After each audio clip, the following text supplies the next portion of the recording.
Halo guys, welcome back to my channel. Welcome back with me Vicky Himpong. Dan di video kali ini guys, di konten kali ini kita akan membahas tentang bisa dibilang siklus perjalanan YouTuber atau content creator yang melakukan reaction kepada Bang Ali Patah. Ini sesuai fakta yang bisa kalian temukan pada para content creator yang melakukan reaction kepada Bang Ali Patah. Oke, so far sejauh ini sama-sama kita melihat bahwa begitu banyak konten kreator atau YouTuber yang semakin hari semakin berdatangan. Ada saja yang baru ya, ada saja orang luar negeri yang baru yang melakukan reaction kepada Bang Ali Patah. Dan seperti kalian tahu, itu orang luar negeri kalau melakukan reaction kepada Bang Ali Patah pasti akan dibanjiri oleh view yang banyak, akan mendapat support dari para Alipers, yang dimana Alipers sangat-sangat senang ketika melihat reaksi orang-orang bule yang terkesan akan permainan fingerstyle Bang Ali Patah.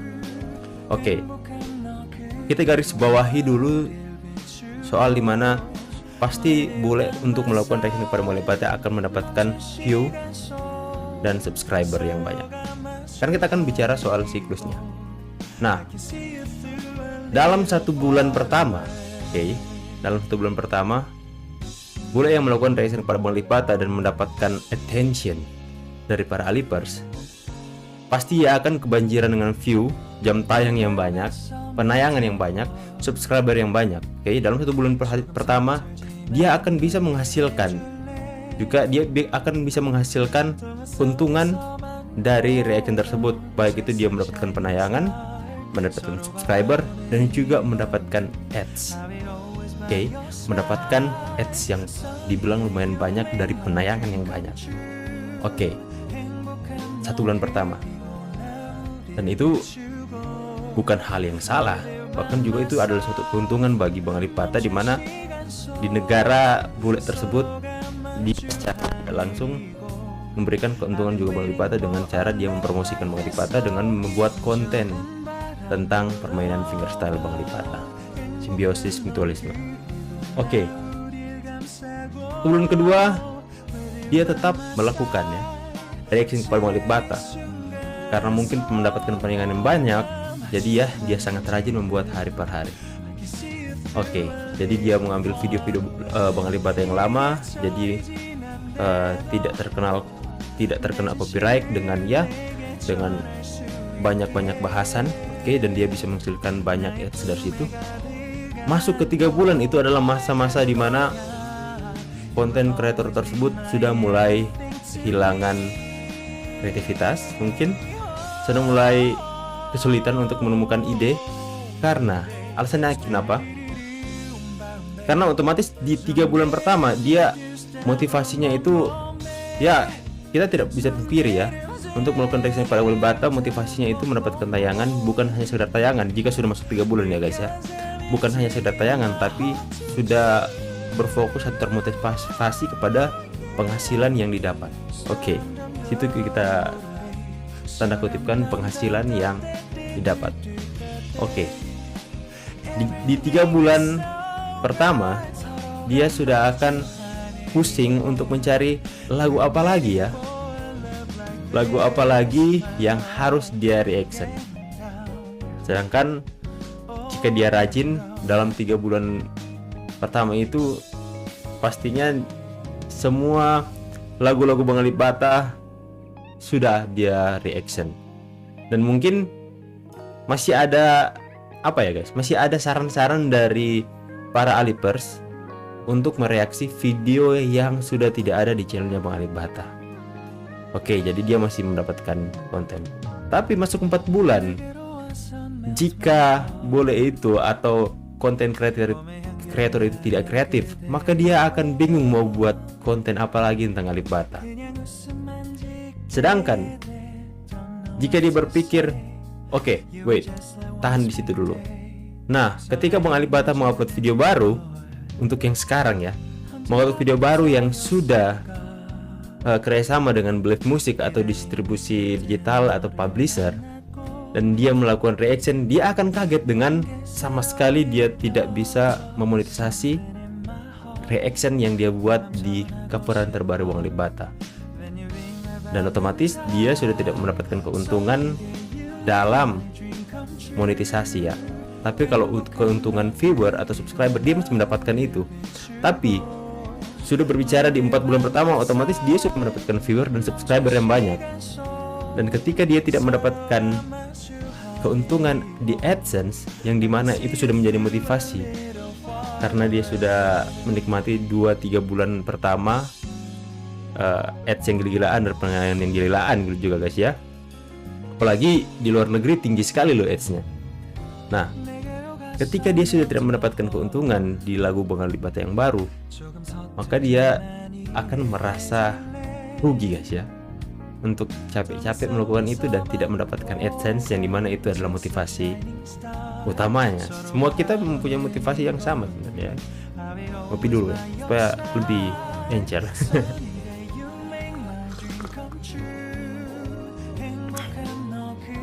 Oke.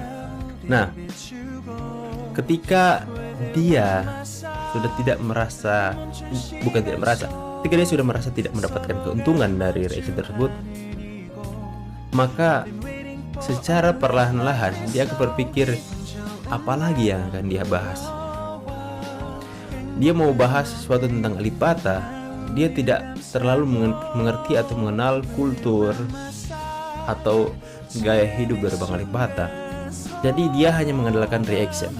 Sedangkan dalam 4 bulan pertama mungkin dia sudah melakukan reaction kepada seluruh video Bang Alibata, dari yang ada di channelnya sampai yang tidak ada di channelnya.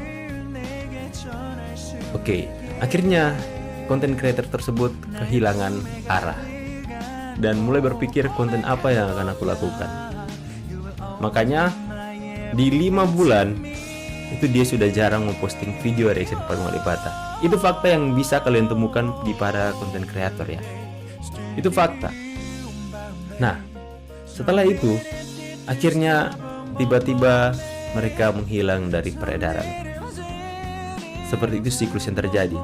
Satu konten kreator sudah mengalami hal itu, kemudian mundur, kemudian muncul lagi yang satu, yang baru, mendapatkan perolehan baru, penayangan yang baru, dan terjadi seperti itu. Sampai 5 bulan, tiba-tiba mundur, datang lagi yang baru, dan seperti itu. Dan seperti yang judul yang aku taruh, matinya konten kreator itu, actually guys, itu tidak akan mati, itu akan terus berjalan. Seperti satu hilang, timbul satu lagi, hilang lagi, timbul satu lagi, akan berjalan seperti itu siklus. Jadi secara tidak langsung aku mau katakan bahwa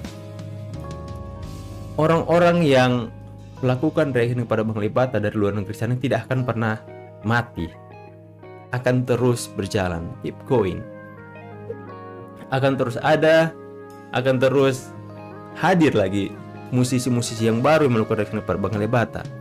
Karena ya jika mereka melakukan ini, apalagi kalau mereka musisi, itu cepat sekali naik dan mendapatkan attention dari para Alibers yang ada di Indonesia ya. Seperti itulah jalannya siklus konten kreator untuk melakukan reaction kepada Bang Alibata. Dan juga guys, seperti kalian lihat ada Citizen Shane yang sekarang sudah jarang sekali muncul guys ya.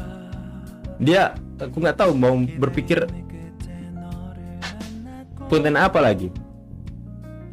Alice, dan kalian bisa melihat mereka ini adalah orang-orang yang sangat-sangat giat untuk melakukan reaction kepada Bang Alibata.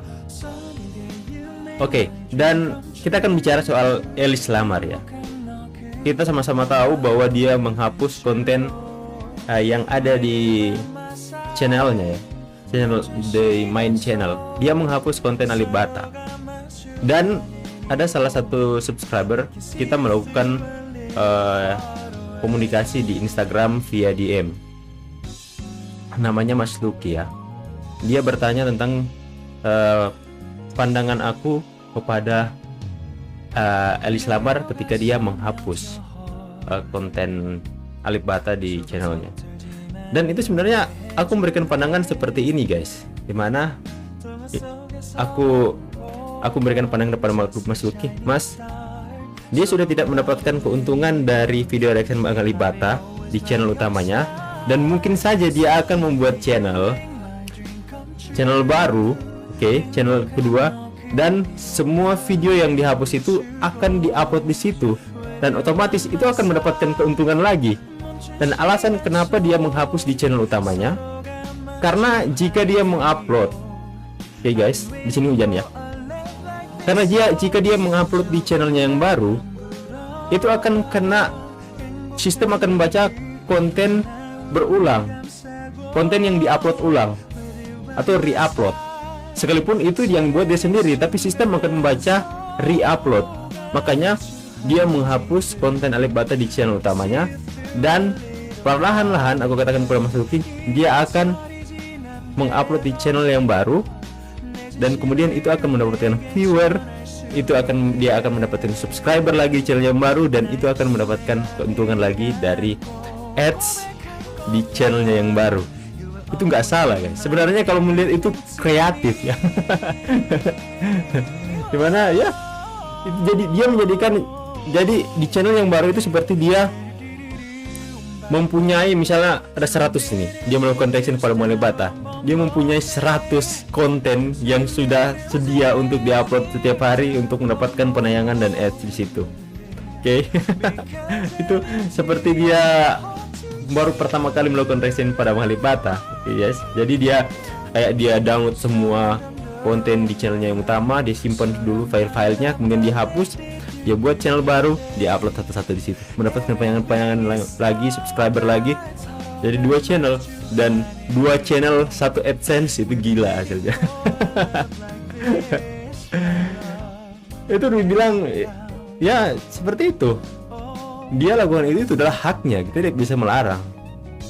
Kita hanya bisa memberikan support kepada orang yang memberikan support kepada Bang Alif Ba Ta. Itu bisa dibilang yang dilakukan Elis Lamar adalah hal yang kreatif juga guys ya, hal yang kreatif.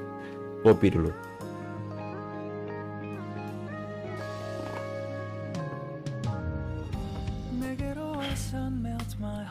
Tapi berbeda dengan konten kreator atau YouTuber yang bahas tentang Alif Ba Ta dari dalam negeri.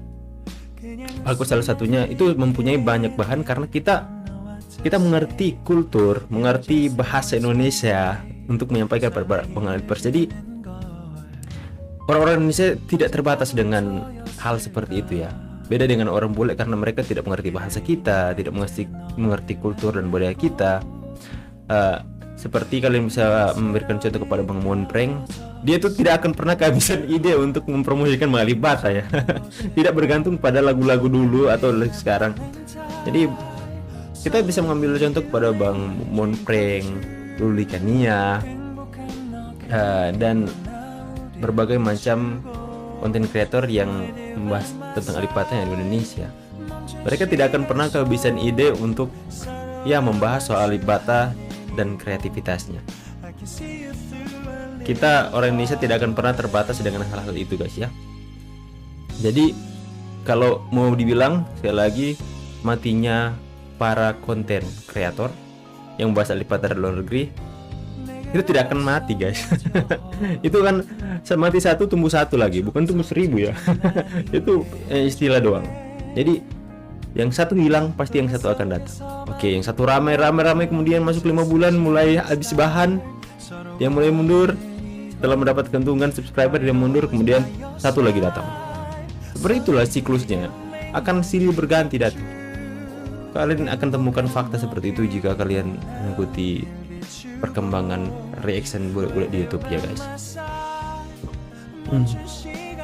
Oke, gue mau ngopi lagi. Ngopi yuk guys.